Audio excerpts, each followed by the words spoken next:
Welcome back. Adjustments, Part 2. Remember, with adjusting journal entries, we want to make sure we record revenues in the period in which they are earned, and expenses we want to recognize in the period in which they are incurred. And we want to match those expenses to revenue. This video is about the prepaids. There's a total of 4 journal entries I want to walk you through. 3 of them are related to expenses.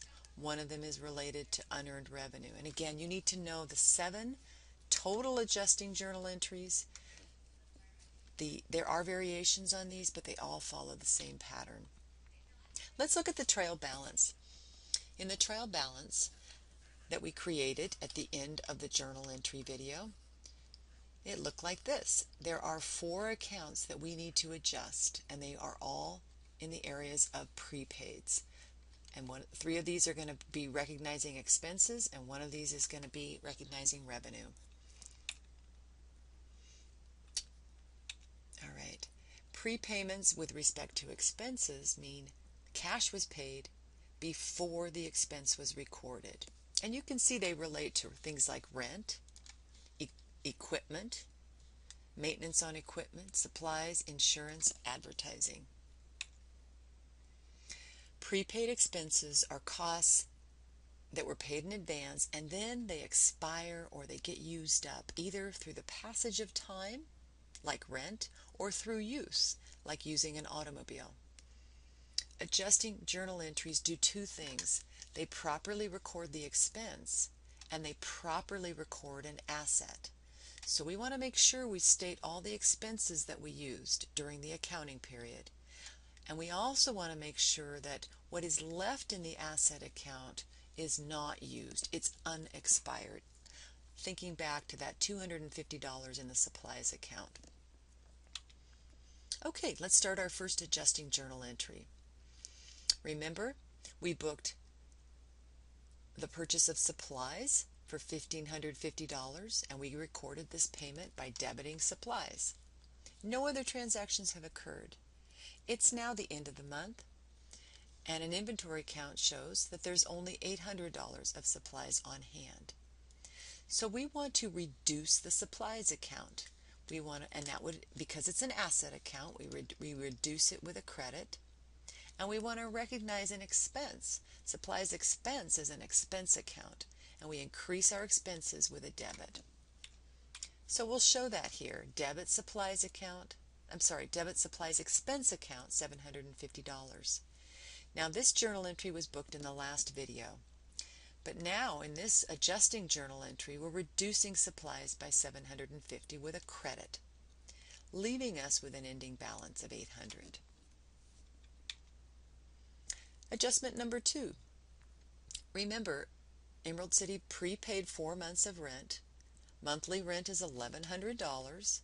So they prepaid for a total of $4,400. They've made no adjustments in the month of January, and we're now reviewing the account. And they said, well, we've got to recognize that we used up 1 month's worth of this rent. So again, we're going to increase our expense, in this case rent expense, with $1,100, and we're going to write down prepaid rent, $1,100. Now you can see in the journal entry video, we booked the prepayment at the beginning of January, but now at the end of January, we're adjusting off for January's rent, leaving us with 3 months' rent in this account. 3 months' rent in the prepaid rent account. Next, we're going to look at our equipment. And equipment depreciates, and what that means is it gets used up. It loses value. And this is with respect to equipment, buildings, vehicles. We record them as asset. We don't write them off like an expense. And then as the equipment ages, we gradually decrease its value through something called depreciation. Remember, we bought equipment at the beginning of January for $5,600, and the company estimates that the equipment will depreciate about $85 a month. So this equipment is going to be used for 5 or 10 years. Now with equipment, with fixed assets, we will book it to a depreciation expense. And we don't book it to equipment expense. I don't ever want to see you do that. Debit depreciation expense. But instead of actually writing down the equipment account, we're going to introduce a new account called accumulated depreciation.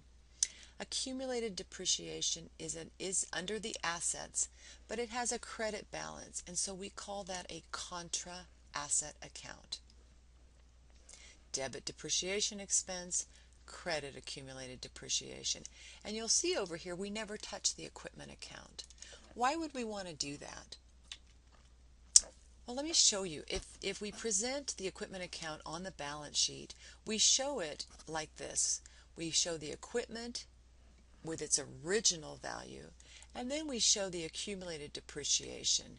And the accumulated depreciation will grow. Next month we'll add another $85 to it, and it'll get bigger until finally at the end of its life, accumulated depreciation will be equal to the equipment, $5,600, and the net book value will be 0. So having these as two separate accounts gives the reader of the financial statements the ability to say, hey, that equipment is pretty new. Look, it's only been depreciated a tiny amount.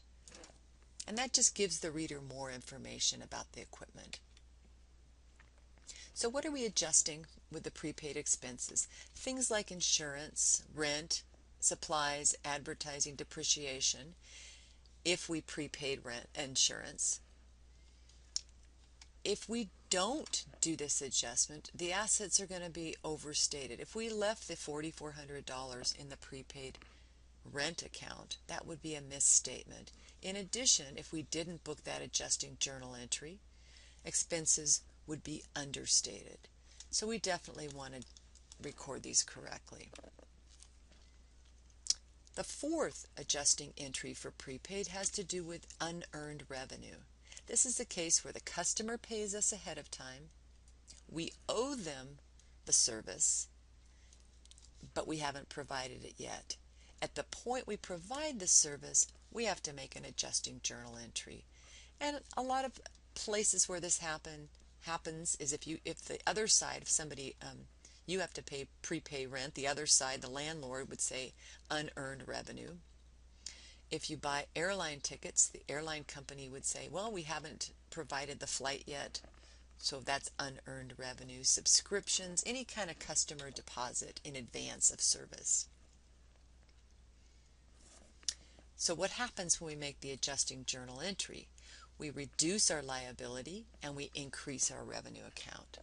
So let's review. On January 15th, Emerald City graphic designers accepted an advance from Joe's Organic Groceries for design work to be done by the end of the month.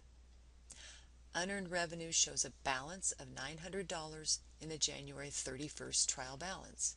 However, analysis reveals that the company actually earned $650 of this work. So maybe they ran one ad, they still have another ad to do, whatever the case may be. So we want to debit unearned revenue. Remember, it's a liability account.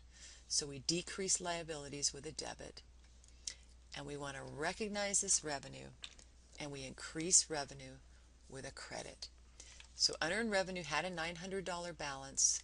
We want to get $650 out of there and move it over to service revenue, which means we still owe Joe's Organic Groceries $250 worth of service. We haven't provided it all, but we've provided a good deal of it. And we increase our revenue for January by $650 to reflect the work that we've done. So again, if you don't make this adjustment, your liabilities will be overstated and your revenue would be understated. So it's important we adjust this entry.